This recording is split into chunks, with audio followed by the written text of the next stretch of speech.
بهترین نعمت سلامتی است، اما بیشتری ما به قدر سلامتی نمی رسیم. همین چند لحظه قبل، چند ساعت پیش، خودی همین روز من از هوش رفته بودم، بیهوش بودم. هوشم بود اما هیچ چیز یاد ندارم. سرم رو برداشته نمی توانستم. دیگه با زندگی انایه گفتن. وقتی که به هوش اومدم گفتن آیا یاد داری چی گفتی؟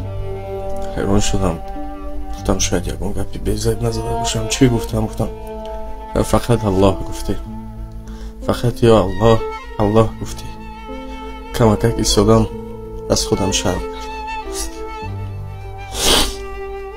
شرم کردم با اون خاطره که وقتی که من سری دسترخوان می نشستم تنها وضوم بود، نان پاره می کردم، بوری هم نمی گفتم که خدا با شکر.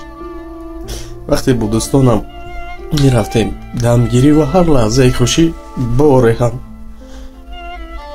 نگفته بودم که شکر، چون از خاطرم می بر اومد دای. امروز با از اونی که من کمک طلب کردم خب بس فهمیدید که چه گفتنی بودم.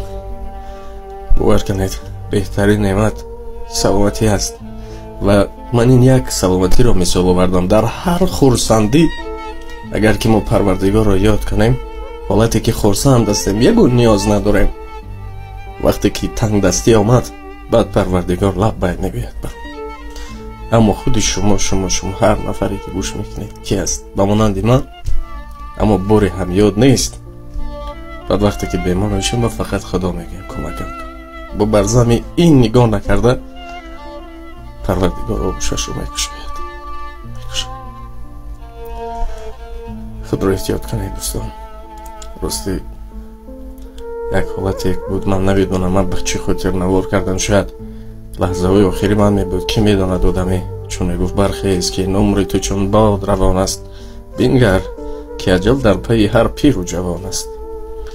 با گریه مصفا بکن آیده دل را، تا کی همه دعوای تو از روی زبان است.